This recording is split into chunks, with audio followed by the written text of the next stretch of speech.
Friends, news channel देख रहे आप सभी दर्शकों का बहुत बहुत स्वागत है। मैं हूं रमनदीप कौर। इस वक्त की बड़ी खबर आ रही है प्रयागराज से। क्या है पूरा मामला, देखने के लिए बने रहिए हमारे साथ। संगम नगरी प्रयागराज में जहां मथुरा श्री कृष्ण जन्मभूमि शाही ईदगाह विवाद मामले में हाईकोर्ट में सुनवाई हुई है। आज तीसरी बार मुस्लिम पक्ष ने जहां कोर्ट में अपना पक्ष रखा है और मुस्लिम पक्ष की ओर से तस्नीम अहमद अधिवक्ता ने पक्ष वर्चुअल कॉन्फ्रेंसिंग वीडियो कॉन्फ्रेंसिंग के माध्यम से रखा है।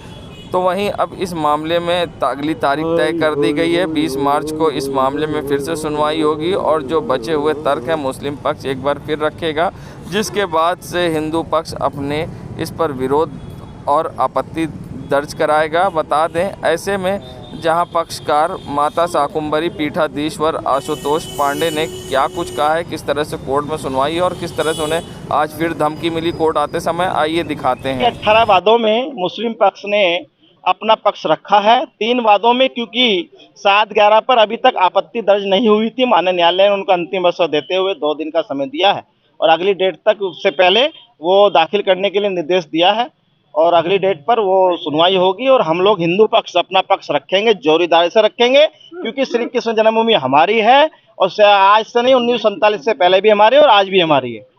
आपको धमकी मिली है, क्या मामला है? जी, जैसे कल हम लोग मथुरा से चले हैं तो ये धमकी तो कहीं पहले ही मिली है। मुकदमे भी दर्ज माननीय मुख्यमंत्री जी ने और माननीय उच्च न्यायालय के आदेश पे हुआ था और रात भी उन्होंने फिर हमें धमकी दी है, बम से उड़ाने की धमकी दी है, गंदी जगह बोलकर कहा है कि तुम्हारे बम लग के तुम्हें उड़ा देंगे, श्री कृष्ण जन्मभूमि ईदगाह कहते कहते फिरते हो, तुम्हें वही जिंदा गाड़ देंगे। माननीय प्रधानमंत्री जी को और माननीय योगी जी को, हमारे यशस्वी मुख्यमंत्री, उनको भी आप शब्द कहे, भारत माता को गंदी गंदी गालियां दी है और हमारे भगवान को गालियां दी हैं, तो हम ये बर्दाश्त नहीं करेंगे। जिसकी हमने शिकायत कर दी है, माननीय प्रमुख गृह सचिव साहब को किया है हमने, माननीय डीजीपी साहब उत्तर प्रदेश को किया है, एसएसपी साहब मथुरा और एसएसपी साहब प्रयागराज को हमने कर दिया है।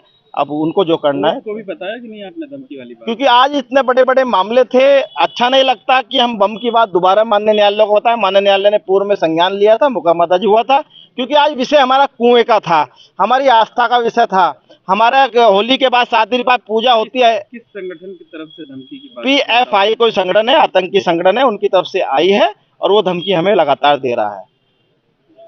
अब वो कृष्ण कूप वाला क्या आज कोई आपने मेंशन किया या करेंगे, क्योंकि जल्दी मार्च को, जिसमें आज नंबर पे आ गई है, माननीय न्यायालय ने संज्ञान ले लिया है। माननीय न्यायालय ने पूछा, जब हमने बताया सर ये परंपरा पूजा है, माता शीतला की पूजा होती है, क्योंकि एक ही व्रत हमारा ऐसा होता है जिसमें बासी पूजा खाना हम लोग भोजन करते हैं, व्रत रखते हैं, और यदि हम लोग ये पूजा से वंचित रह जाते हैं तो हमारे बच्चों को, हमारे बड़ो जो भी नाबालिग होते हैं, उनको खसरा माता निकलने का खतरा होता है और इसमें हम बहुत परंपरा है, इसको हमारी ना रोका जाए। ये लोग रोकने, माननीय न्यायालय ने कौन रोक रहा है? तो हमने कहा ये खड़े हैं तनवीर जी, मुल्ला तनवीर जी जो प्रतिवादी हैं, हमसे पिछली बार भी लड़े थे, तो माननीय न्यायालय ने क्या सबूत है, तो हमने वीडियोग्राफी माननीय न्यायालय को दिखा दिया है। वहाँ सैकड़ों से ज्यादा हिंदू माताएं बहनें पूजा कर रही हैं और पुलिस की मौजूदगी में पूजा कर रही हैं और विवादित परिसर के अंदर हमारा कुआं है, जिसकी आज मैंने सार्वजनिक तरह से वीडियो भी सभी लोगों को मैं देने जा रहा हूँ। माननीय न्यायालय को पूर्व में हमने दे दी थी। परिचय बता दीजिए। माता शाकुंभरी पीठाधीश्वर भृगुवंशी आशुतोष पांडे, मुख्यवादी श्री कृष्ण जन्मभूमि बनाम साई मस्जिद ईदगाह, अध्यक्ष श्री कृष्ण जन्मभूमि मुक्ति निर्माण ट्रस्ट मथुरा। रमज़ान के महीने में हर कोई इबादत करता है और ऐसे में रोज़े रखने से पहले सहरी की जाती है। तो सहरी में सूत फेनी का एक अलग महत्व है। बात की जाए प्रयागराज की सूत फेनी की, तो इसकी मिठास एक अलग ही होती है, क्योंकि प्रयागराज की सूत फेनी देश के कोने कोने तक जाती है, क्योंकि संगम के पानी से बनी सूत फेनी की एक अलग मिठास होती है। और किस तरह से इसकी बिक्री होती है बाहर और किस तरह से तैयार की जाती है, क्या कुछ कहना है इस पर बनाने वाले और दुकानदार का, आइए दिखाते हैं आपको। अरे आटा छानते हैं, आटा छानने बाद हाथे से गूंथते हैं, गूंथते बाद फिर उसको 3-4 घंटा पड़ा रहता है, पड़ा रहने के बाद फिर वो बारीक करते हैं। घी रहता है, डालडा घी या रिफाइन, वो समझ लो 3-4 घंटा में समझ लो तार कपार बनती है। अरे हम लोग इधर समझ लो 4 और साल हो गए, समझ लो 10 दिन जान से नहीं हुई। हम लोगों का, हम लोग तीसरी पुश्त है, मतलब हम लोग ये दादा से काम शुरू हुआ था। और सुथनी का फायदा ये है कि ये बहुत लाइट होती है और इसको खाने के बाद जैसे दिन भर आप रोजे से रहें तो आपको भूख का एहसास कम होगा और अलग सूखना, इससे बहुत आपको बेनिफिट मिलेगा। और भारी होती है तो इसलिए आपको भूख का एहसास कम होता है।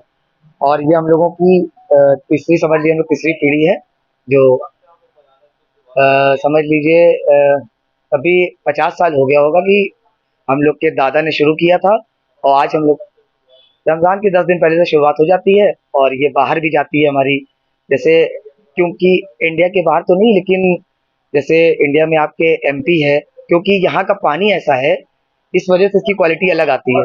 जैसे आपके एमपी साइड पानी बहुत खारा होता है।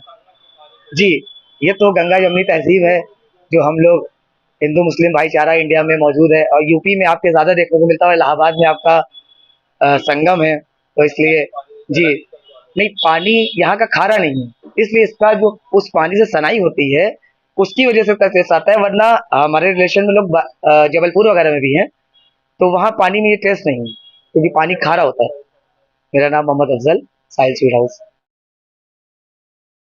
चुनाव करीब है तो ऐसे में राजनीति गरमाई है। अब एमआईएम के प्रदेश प्रवक्ता मोहम्मद फरहान ने जहां 25 सीट पर उत्तर प्रदेश में चुनाव लड़ाने की बात कहते हुए सादी समाजवादी पार्टी और जयंत चौधरी को लेकर बड़ा बयान दिया है। साथ ही उन्होंने समाजवादी पार्टी को कथित सेकुलर पार्टी बताते हुए क्या कुछ कहा है, इस पूरे मामले पर आइए दिखाते हैं आपको। देखिए, जिस तरीके से माननीय प्रदेश अध्यक्ष बिहार जनाब अख्तरुल इमाम साहब ने 11 सीटों पर चुनाव लड़ने की घोषणा की है। एक सीट पर वो खुद लड़ रहे हैं, दूसरी सीट पे राष्ट्रीय प्रवक्ता आदिल हसन साहब का नाम उन्होंने अभी तक अनाउंस किया है। बाकी 9 सीटों पर वो प्रत्याशी जल्द ही उतारेंगे। सीटों की घोषणा कर दी है उन्होंने, 3 सीटों पर लड़ेंगे इंशाअल्लाह ताला। अल्लाह ने चाहा तो उत्तर प्रदेश में भी बहुत जल्दी हम लोग बिहार के तर्ज पर 25 सीटों पर अनाउंसमेंट करेंगे। और हम जानते हैं कि जो नौनिहाल सेकुलर जमातें हैं वो नहीं चाहती कि मुसलमान का बेटा एमएलए या एमपी बने। वो केवल मुसलमानों को गुलाम बनाकर रखना चाहती हैं। वो चाहती कि मुसलमान उनका झंडा उठाए, उनकी दरी बिछाए, उनके आगे पीछे उनके जयकारे लगाए और उनके लिए गाड़ी के दरवाजे खोले, उनके पीछे पीछे दौड़ता रहे। मगर आज उत्तर प्रदेश ही नहीं, पूरे भारत में एक कायद माननीय बैरिस्टर असदुद्दीन ओवैसी साहब के रूप में निकलकर सामने आया है और एक स्थापित नेता के रूप में वो भारतवर्ष की राजनीति में खड़े हुए हैं। हमें लगता है कि माननीय बैरिस्टर असदुद्दीन ओवैसी साहब जैसा कायद अब हमें दोबारा मिलने वाला नहीं है। इसलिए हिंदुस्तान की आवाम को और ख़ास तौर पर उत्तर प्रदेश की आवाम को अब ये सोचना पड़ेगा कि आज अपना कायद, अपना झंडा और अपने निशान पर मजबूती से के साथ खड़े होने की ज़रूरत है। और क्योंकि सेकुलर ताकतें, जो तथाकथित सेकुलर ताकतें हैं, ये नहीं चाहती हैं कि मुसलमान का बेटा एमएलए या एमपी बने। इसलिए अगर आप भी नहीं चाहोगे तो फिर मुसलमान का बेटा कैसे एमएलए और एमपी बनेगा, ये बहुत बड़ा सवाल है। इसलिए मैं चाहता हूँ कि उत्तर प्रदेश में एमआईएम एक मजबूत आवाज़ जैसे बनकर उभरी है दलित और मुसलमानों के लिए, उस तरीके से आप भी उसे मजबूती देने का काम करें। आपने देखा होगा कि किस तरीके से चौधरी अजीत सिंह के बेटे जयंत चौधरी को पूरी ताकत के साथ पश्चिम में मुसलमानों ने जिताने का काम किया और आज वो भारतीय जनता पार्टी के साथ जाकर खड़े हो गए हैं। समाजवादी पार्टी के 8 विधायक जो मुसलमानों के वोट लेकर विधायक बने और उसके बाद जाकर भारतीय जनता पार्टी के साथ खड़े हो गए हैं। ये जो तथाकथित सेकुलर ताकतें हैं या जमातें हैं, चाहे समाजवादी पार्टी के रूप में हो और चाहे आरएलडी के रूप में हो, ये केवल मुसलमानों का वोट बैंक लेना चाहती हैं और फिर लेकर के भारतीय जनता पार्टी में ट्रांसफ़र हो जाती हैं। इसलिए अब अपने वोट की हिफाजत करनी है और अपने वोट को अपने भाई को देना है और अपनी जमात को देना है और अपने कायद को मजबूती देनी है। और जिस तरीके से आज पूरे हिंदुस्तान में दलित, मुस्लिम, आदिवासी की आवाज़ बैरिस्टर असदुद्दीन ओवैसी साहब उठा रहे हैं, शायद ही कोई दूसरा नेता हो। जो आपका गठबंधन हो रहा था उत्तर प्रदेश में, हुआ या अभी बातचीत चल रही है, इस पे क्या कहना चाहते हैं? हम लोगों ने पूरी कोशिश की कि भारतीय जनता पार्टी को तीसरी बार केंद्र में सरकार न बनाने दिया जाए, मगर अखिलेश यादव चाहते हैं कि भारतीय जनता पार्टी तीसरी बार केंद्र में सरकार बनाए और तीसरे बार प्रधानमंत्री नरेंद्र मोदी जी तीसरी बार शपथ ले प्रधानमंत्री की। तो हम लोग मजबूर हैं और हमने बहुत जद्दोजहद की, बहुत प्रयास किए, उनसे वार्ता करनी चाहिए, मतलब वो किसी चीज़ पे तैयार नहीं हो रहे हैं। तो हमें जहाँ तक लगता है मजबूरी में आकर के हम ये डिसीजन लेना पड़ रहा है कि अब हम भी इंशाअल्लाह ताला बहुत जल्द अपने प्रत्याशियों के और अपने सीटों के नाम की घोषणा करेंगे। 20 से 25 सीटों पर लड़ेंगे। फिर वो केवल हम पर आरोप लगाते रहेंगे कि हम भारतीय जनता पार्टी की बी टीम हैं, हम इन्हें हराने आए हैं। हम किसी को हराने या जिताने नहीं आए हैं, हम खुद को खड़ा करने आए हैं, हम अपनी जमात को खड़ा करने आए हैं, हम अपने उन कौम के दबे कुचले लोगों को खड़ा करने आए हैं जिनको आपने आज कई वर्षों से उन्हें गुलाम बना कर रखा है ताकि वो आपकी दरी उठाते रहें, आपके दरवाजे खोलते रहें और आपके पीछे पीछे टहलते रहें। अब ये बंद कराने के लिए हम लोग आए हैं और इंशाअल्लाह ताला ये बंद होगा।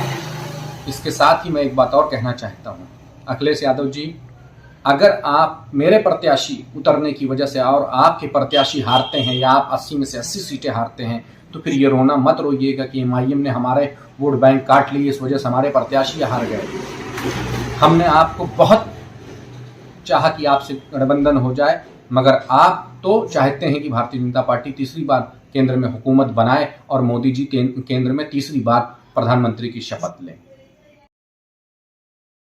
संगम नगरी प्रयागराज के शास्त्री ब्रिज जो कि काशी विश्वनाथ को जोड़ने वाली मार्ग है, बता दें गंगा पे बने ये पुल की जहां 28 नंबर पिलर की बेयरिंग टूट जाने के कारण 2 इंची का गैप आ गया है पुल में, जिसको देखते हुए अब लोक निर्माण विभाग के लोग तत्काल यहां पर पहुंचे हैं और एक साइड से आवागमन बंद कर दिया गया है और भारी वाहनों का भी इस पर आवागमन बंद कर दिया गया है। छोटे वाहनों की अगर बात करें तो 60,000 डेली वाहनों का आवागमन होता है इस पुल से और इस पर पहले से ही 7 करोड़ रुपए स्वीकृत हैं इस पुल की मरम्मत के लिए। जल्द ही इसका मरम्मत होगी और मरम्मत के बाद ही इसको चालू किया जाएगा। फिलहाल तब तक के लिए इस पर भारी वाहनों की आवागमन बंद कर दिया गया है। देश दुनिया की खबरों के लिए world media times news channel को सब्सक्राइब करें।